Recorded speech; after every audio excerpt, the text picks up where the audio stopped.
Yo, what up, guys, man? Listen, I am back with another video. As you know, I like to give you guys the game and educate you along the way. So today, let's talk about how many credit accounts should you actually have, right? What type of accounts should you have on your credit profile that is going to benefit you the most and benefit your credit score in order to get you to that 700 credit club, right?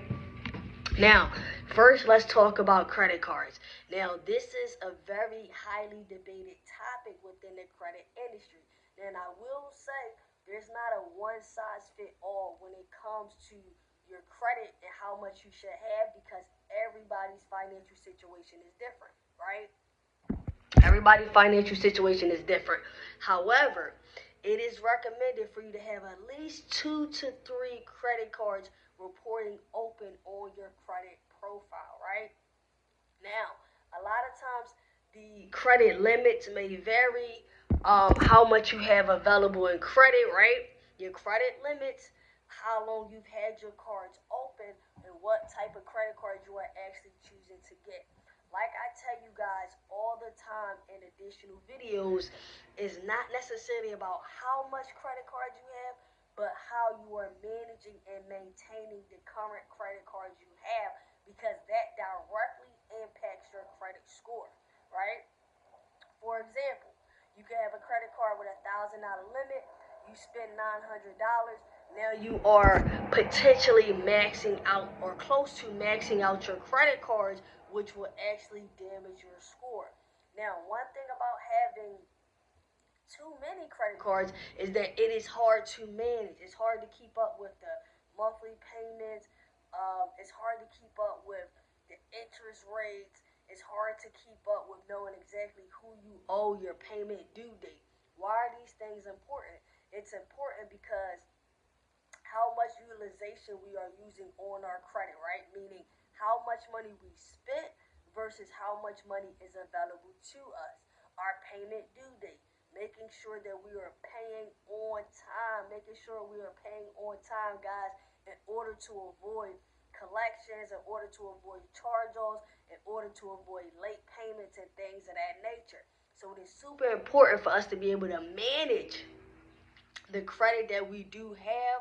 So recommending 2 to 3 credit accounts is definitely highly recommended.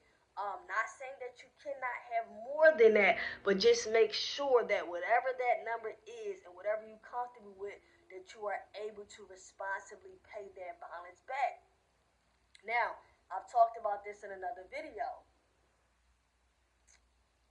Credit cards are revolving credit. Meaning once you use the money, you pay it back, that money becomes available to you again. However, there's also a factor in our credit factors, our 5 credit factors, which is credit mix, right? So switching up your credit mix. Now, if you have student loans, if you have mortgages, if you have car notes, if you have a personal loan, that is installment credit, meaning when you pay the funds back, that money is no longer available to you. You are just making payments towards that account to lower that balance and make sure you are paying your agreed upon amount, right? It is super important for us to hold our end of the bargain on what we agree to and how much we actually have to pay these people each month in order to stay in good standing. So if you have at least 2 to 3 credit cards on your credit profile, let's just say you have a couple student loans in good standings, and let's say you have a car, an auto loan in great standings. When a creditor goes and you decide, hey, I want to go apply for more credit, now I'm ready to apply for a mortgage, I'm ready to buy a house. Those credit card those lenders, right? The mortgage lender is gonna look at your credit profile and say, this person has been managing their credit really well, right? This person has been managing their credit really well. They have been able to stay on top of paying their credit on time, maintain their utilization below 30%, and also manage various types of debt, right? So we're talking about revolving credit versus installment credit. So being able to manage both of those type of accounts on your credit profile is going to look really good to lenders. and making sure we're paying on time. Like I said, all these factors are going to come into play because when we're in a position when we're asking for more money, we want to make sure that we are in the best position possible. It's like, look at it like you're about to go to college and you in your senior year, you about to graduate. You want to make sure your GPA and your grades is, A's and B's all the way through so that when people are looking to say, hey, do I want to get this person a scholarship? Do I want to accept them into my school, into my program?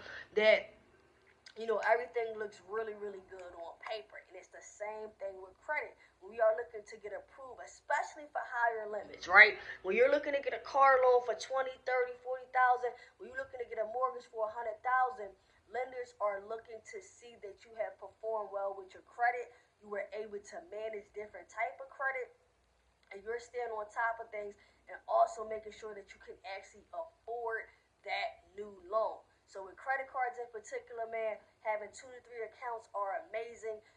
Mixing that up with a couple installment loans and making sure, this is why I want to emphasize, making sure that the credit we are managing, that we are able to handle it responsibly, because it can become overwhelming when we have different payment due dates, when we have different balances we gotta pay, and all these things are just like, we don't want it to drive us crazy. We don't want to dig ourselves in too much of a hole.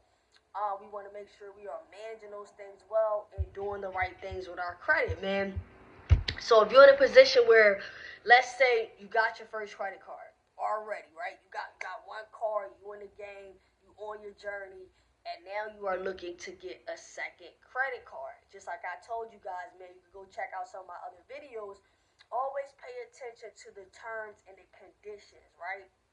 Always pay attention to what that credit card company is telling you that it's required and you guys are going to agree upon, right? So you may get a credit card offer, and let's say the interest rate is 25%. You might say, "Oh man, that's kind of high. I'm not sure if I want to pay 25% back." You want to look around. You want to do your shopping to see, hey, maybe I can get approved for a credit card where the interest rate is 16%, depending on your credit rating. Because we all know, or we should know, it does cost to borrow money, and that the better our credit, the better, more favorable terms we are going to get when it comes to actually getting approved for that loan and how much we're actually paying to borrow that money, man. So I just want to end this video by telling you guys it's super important to manage your credit profile responsibly, no matter if you have one account, no matter if you have 5 accounts, no matter if you have 10 accounts. Just do what is best for you. Don't always go with the play. Don't always go with what you hear people say. Really focus in and dive in on what your financial situation is, what you can afford, and what you are comfortable with managing, man. So if you guys need a free consultation, if you are looking to get your credit repair, you can visit the website preciouscredit.net. If you feel like this video was informative and it gave you a little bit of gain, make sure you like, subscribe to my YouTube channel, leave a comment, ask a question. You understand? And I'm going to see you on the other side. Peace.